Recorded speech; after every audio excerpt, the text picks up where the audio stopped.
Alhamdulillahi rabbil alamin wa afdalus salati wa atammu taslim ala sayyidina Muhammadin wa ala alihi wa sahbihi ajma'in. Subhanaka la ilma lana illa ma 'allamtana innaka antal alimul hakim. Rabbi shrah li sadri wa yassir li amri wahlul 'uqdatam min lisani yafqahu qawli amma ba'd. Alhamdulillah bersyukur kita kepada Allah Subhanahu wa taala kerana Allah Subhanahu wa taala masih lagi memberikan kita nikmat yang begitu banyak. Sebelum ada itu, yang saya muliakan Tuan Imam, Tuan Bilal, Tuan pengurusi yang baharu. Saya dimaklumkan. Tahniahlah dan juga takziah. Semoga dapat memikul amanah dengan baik insya-Allah. Dan barisan ahli jawatan kuasa surah Al-Jalil, muslimin sidang jemaah yang dirahmati oleh Allah Taala sekalian. Insyaallah pada malam ini kita akan meneruskan kuliah Ar-Rahiqul Makhtum, kuliah sirah kita. Dan seingat saya pada bulan yang lepas kita berhenti pada kisah berkaitan dengan Raja Najasyi. So malam ini insyaallah kita akan menyambung perbincangan kita untuk kita menelusuri sirah Rasulullah sallallahu alaihi wasallam. Selepas usaha orang musyrikin untuk membawa kembali orang Islam yang telah berhijrah ke Habsyah gagal, maka mereka merasakan bahawa mereka perlu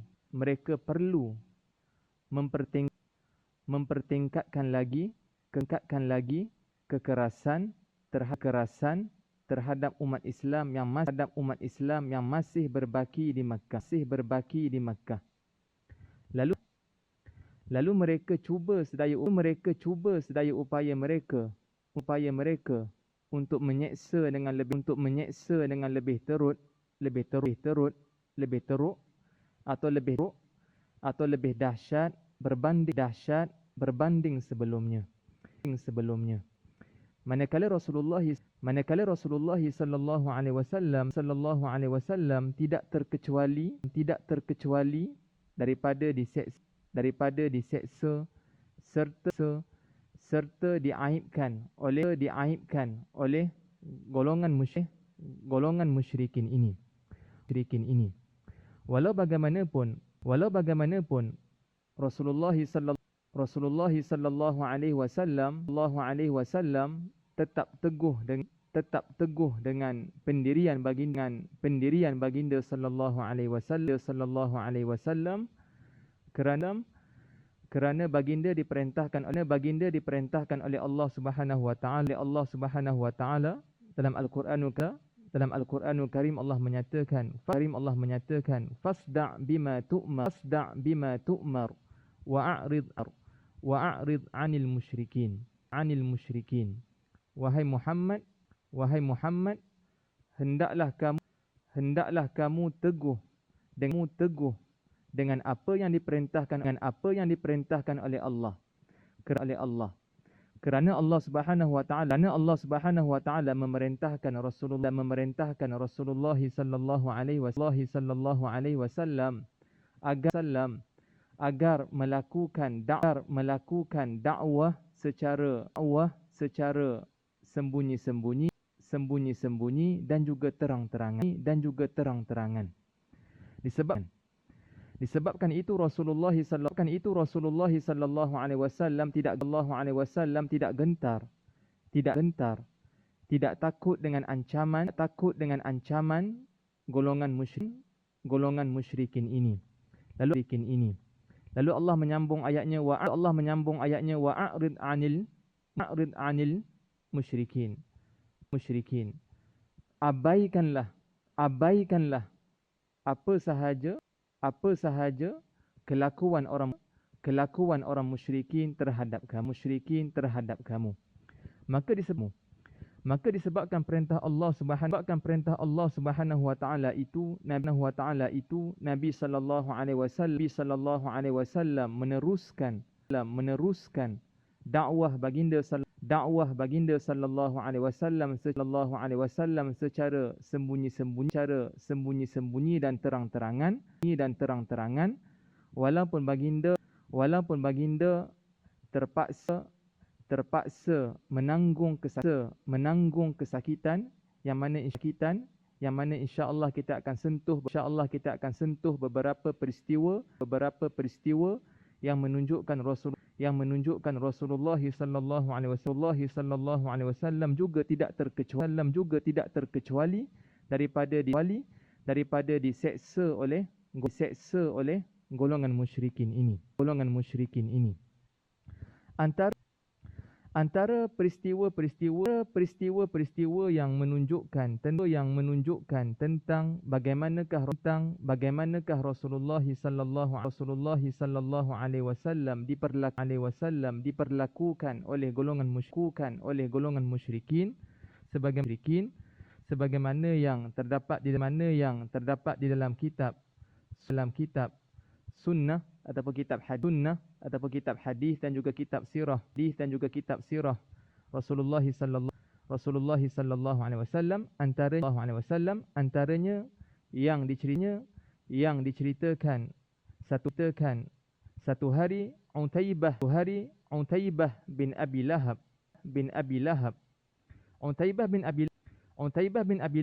satu hari didatang bertemu Rasulullah sallallahu alaihi wasallam, lalu dia mengatakan ana akfur bi wan najmi idha hawa. Dia kata aku tidak beriman, aku kufur terhadap firman Allah Subhanahu wa taala wan najmi idha hawa, yaitu demi bintang yang mana bintang itu terbenam sifatnya wabilladzi thumma dana fatadalla dan bintang itu terbenam kemudian dia semakin tunduk dan semakin rendah dan semakin rendah. Maka Utaibah ini dia datang bertemu Nabi sallallahu alaihi wasallam, lalu dia kata aku kufur dengan apa yang kamu baca tersebut tentang surah An-Najm yang Rasulullah sallallahu alaihi wasallam sampaikan.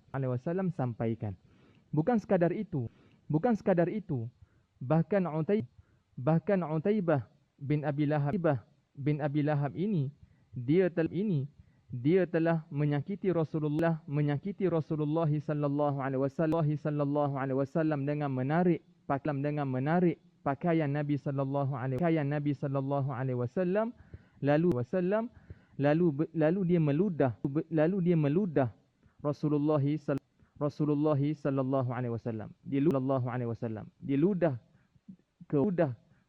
ke wajah Rasulullah sallallahu alaihi wasallam.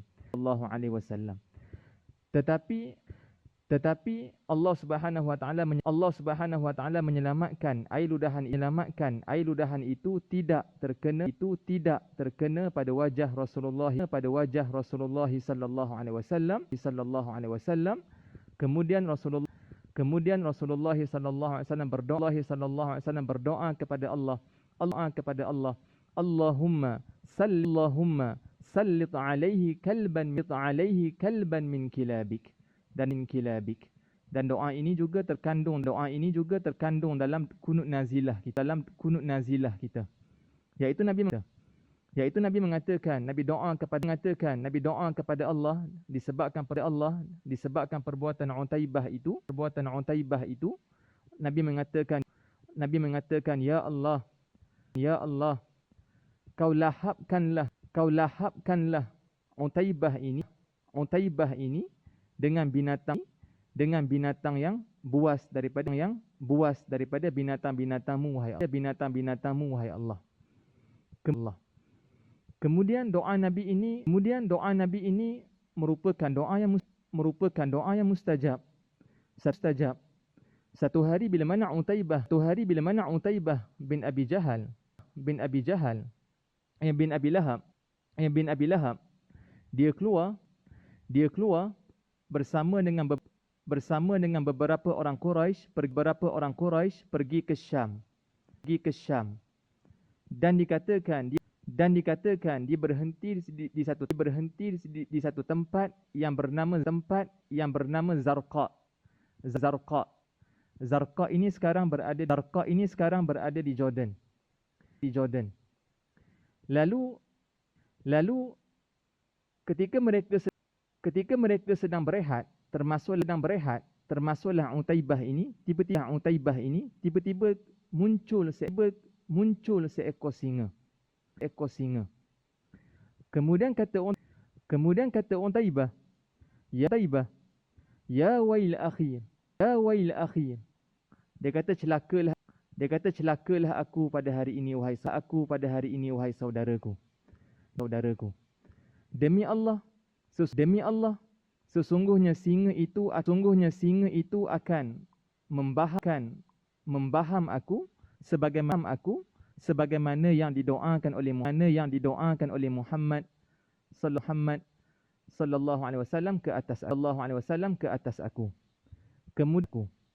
Kemudian singa itu menerkam Utaibah bin Abi Lahab.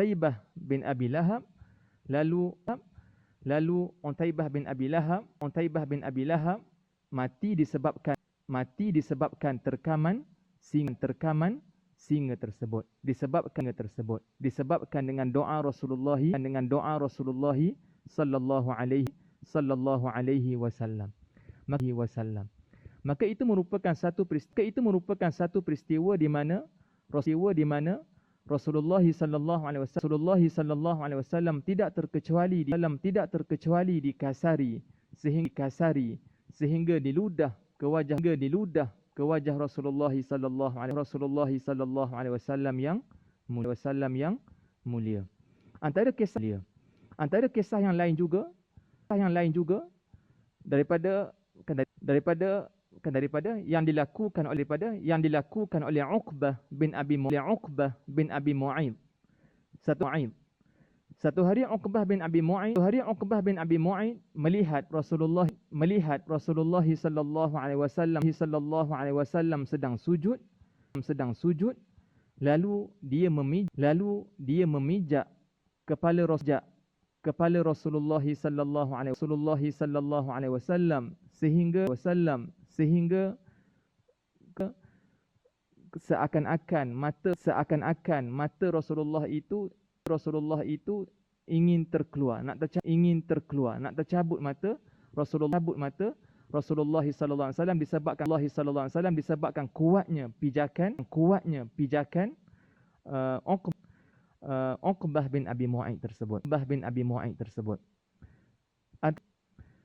Antara kisah yang lain juga yang diriwayatkan tentang bagaimanakah Quraisy ini menyakiti Rasulullah sallallahu alaihi wasallam. Satu hari orang Quraisy sedang berkumpul, lalu dia telah mengucapkan kata-kata yang menyakiti hati Rasulullah sallallahu alaihi wasallam. Bukan sekadar itu, lalu mereka mengepung Rasulullah sallallahu alaihi wasallam dan meletakkan kain mereka itu dijerut leher Nabi sallallahu alaihi wasallam sehingga Nabi sukar untuk bernafas. Tiba-tiba datang seorang sahabat, dia menceritakan kepada Abu Bakar As-Siddiq radhiyallahu an bahawa Rasulullah sallallahu alaihi wasallam sedang diperlakukan dengan begitu dahsyat oleh orang musyrikin. Lalu Abu Bakar datang kepada Rasulullah sallallahu alaihi wasallam melihat perbuatan itu. Lalu Abu Bakar mengatakan ataqtuluna rajulan ayyaqula rabbi Allah. Adakah kamu ingin membunuh seorang lelaki yang mengatakan Tuhannya ialah Allah Subhanahu wa taala. Dan kisah yang hampir sama juga diriwayatkan oleh Asma binti Abi Bakar. Dikatakan bahawa satu hari As-Suraikh telah datang kepada Abu Bakar As-Siddiq radhiyallahu an, lalu dia berkata kepada Abu Bakar, pergilah bantu saudaramu iaitu Rasulullah sallallahu alaihi wasallam. Lalu Abu Bakar keluar bersama dengan beberapa orang pengawal. Lalu dilihatlah apa yang berlaku. Abu Bakar mengatakan ataqtuluna rajulan ayyakula rabbi Allah. Adakah kamu ingin membunuh seorang lelaki yang mengatakan Tuhannya ialah Allah Subhanahu wa taala. Lalu orang Quraisy mengalihkan perhatian mereka kepada Abu Bakar As-Siddiq radhiyallahu an.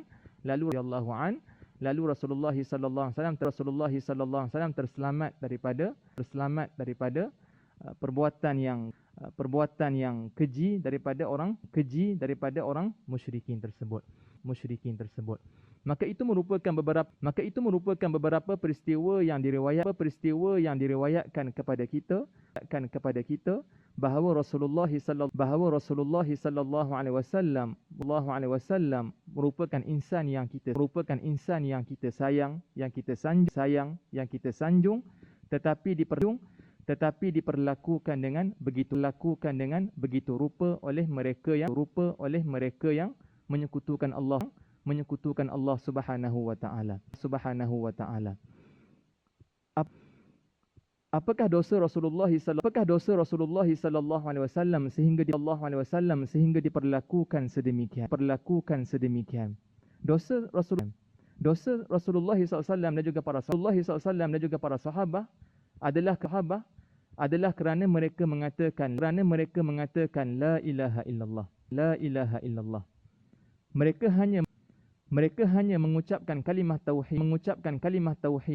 Mereka hanya mengesahkan Allah Subhanahu wa taala, maka mereka diseksa dengan begitu dahsyat. Rasulullah sallallahu alaihi wasallam tidak terkecuali daripada diseksa oleh golongan musyrikin. golongan musyrikin ini.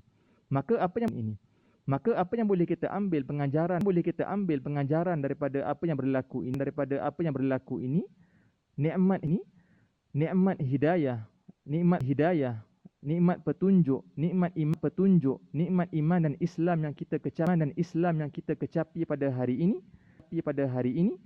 datang daripada hasil usaha dan titik peluh Rasulullah sallallahu alaihi wasallam. Nabi dijerut, diludah, dicerca sehingga luka badan Nabi sallallahu alaihi wasallam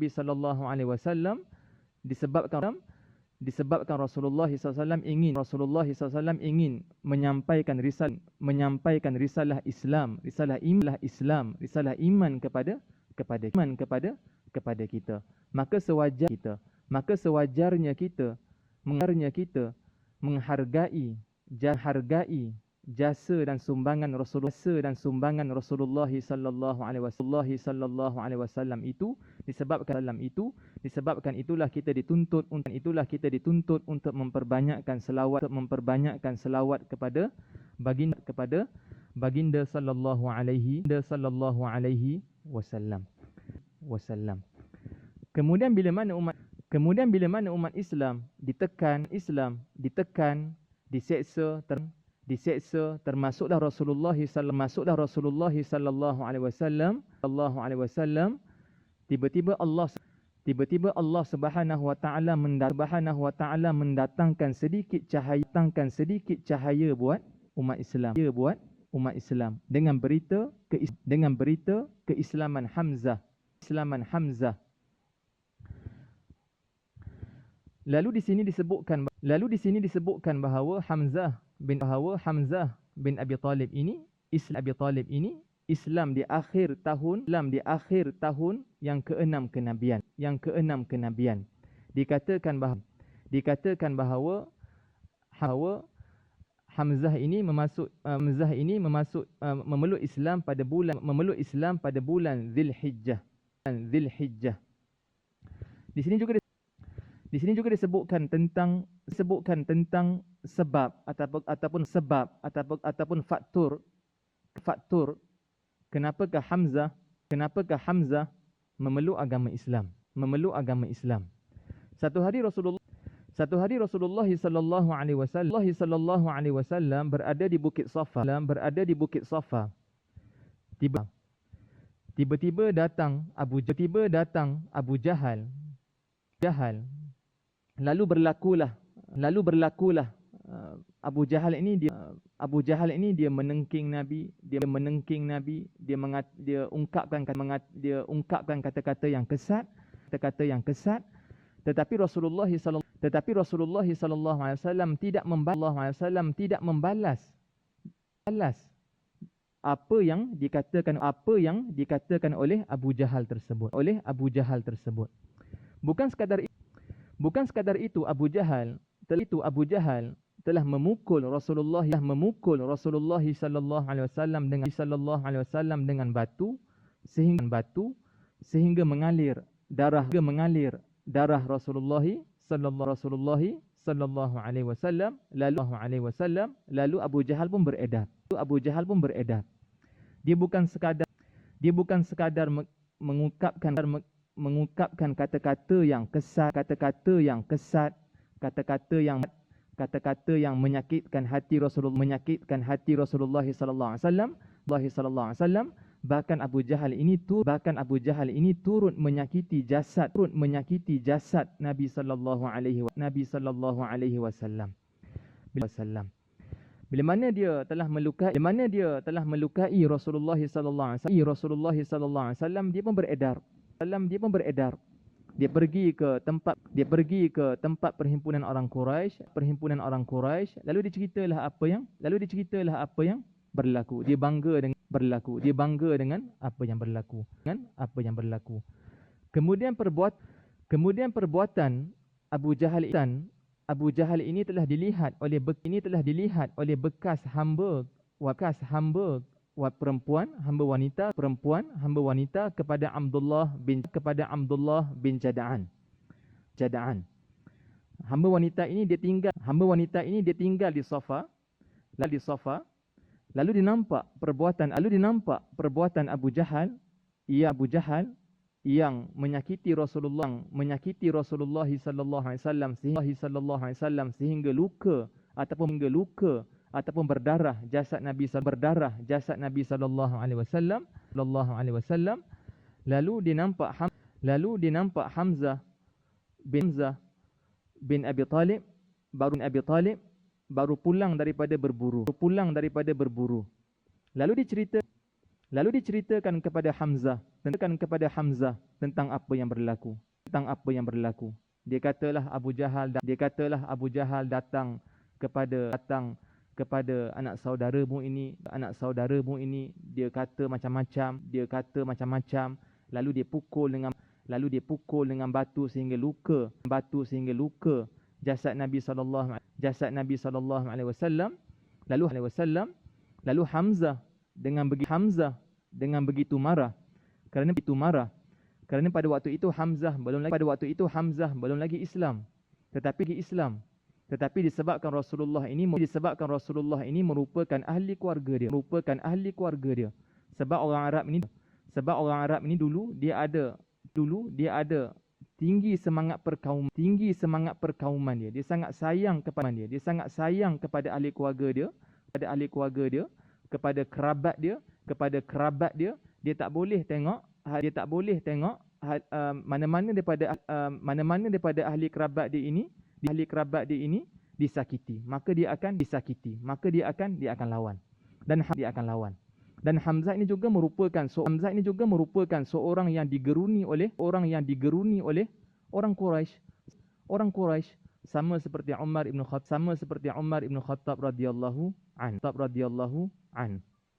Maka Hamzah bila mana mendengar apa yang diceritakan oleh bekas hamba wanita kepada Abdullah bin Jada'an ini, dia pun terus memecutkan kudanya bersama dengan busur panah tu yang masih ada lagi. Belum sempat balik ke rumah lagi dengan busur panah itu dia terus pergi kepada Abu Jahal. Lalu dia pun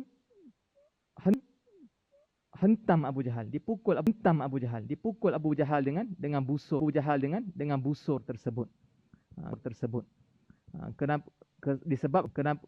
Disebabkan Abu Jahal telah menyakiti anak saudaranya yaitu Muhammad sallallahu alaihi wasallam. Bila mana berlaku peristiwa itu, lalu datanglah keluarga Abu Jahal yang Said Abu Jahal datang, kemudian Said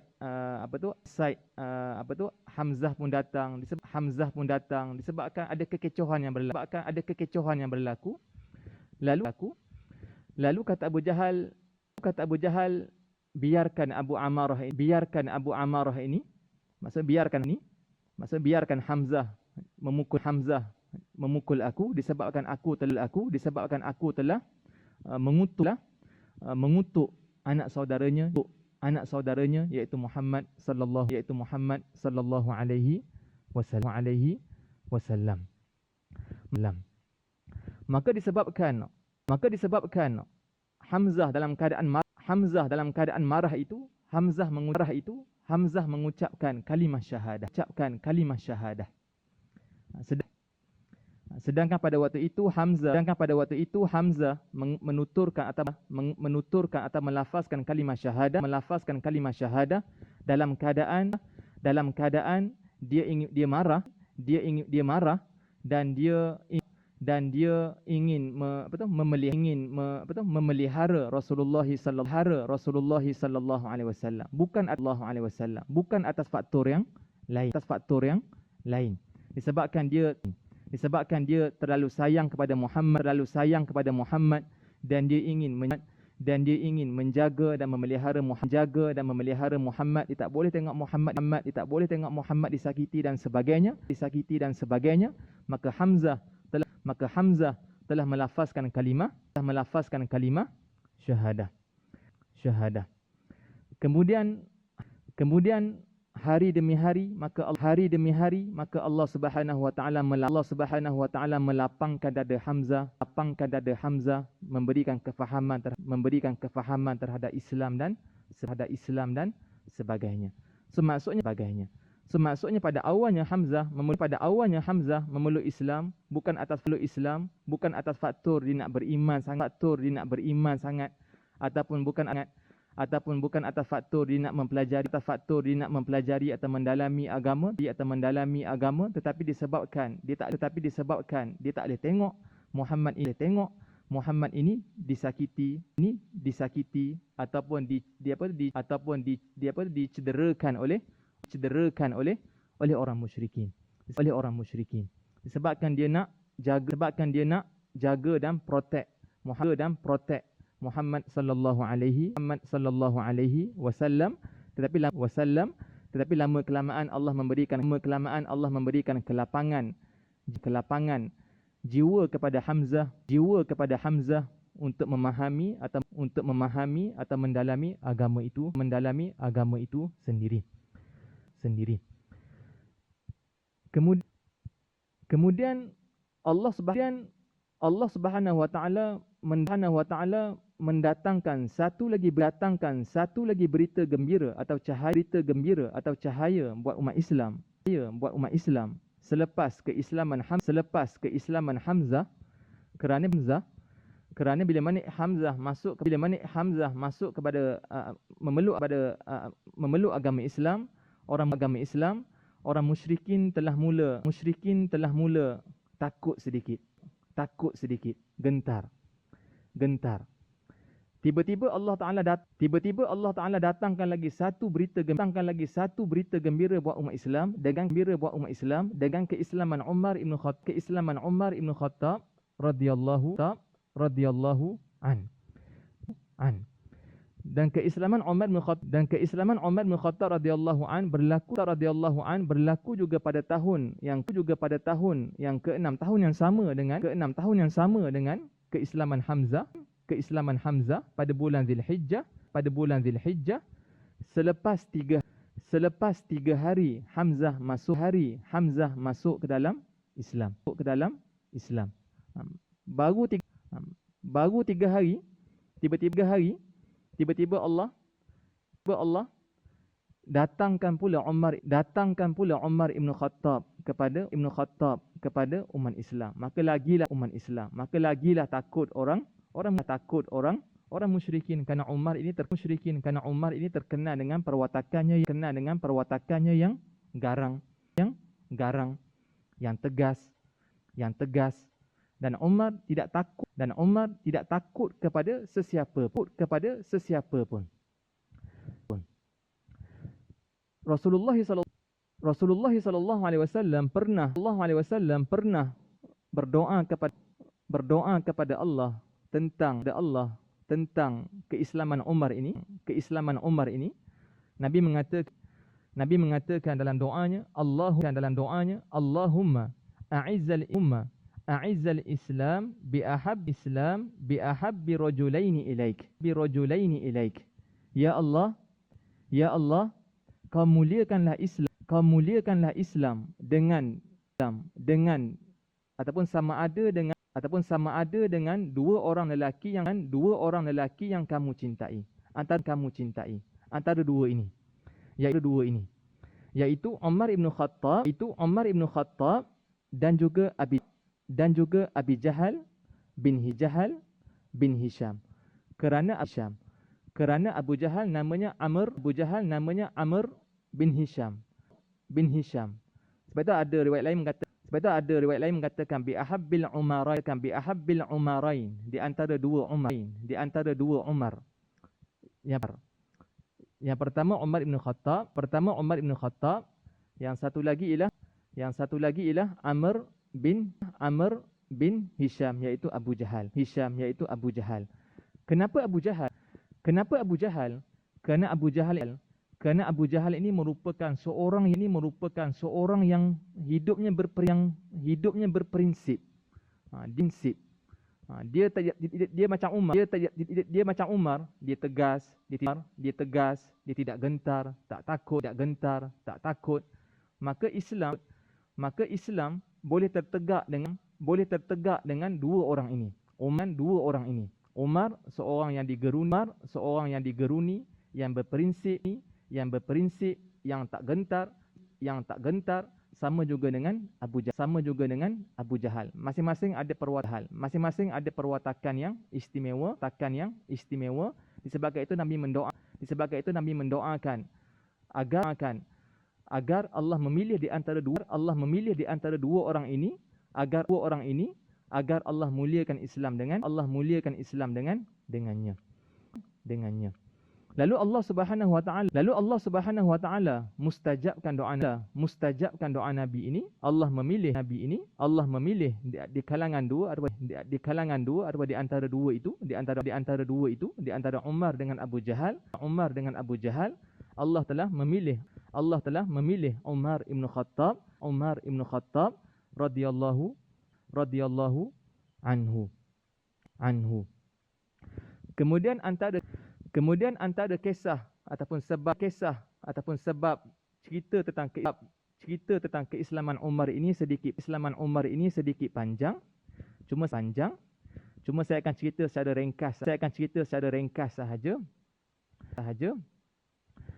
Umar ibn Khattab radhiyallahu an, pada awalnya Umar ini dalam jiwa dia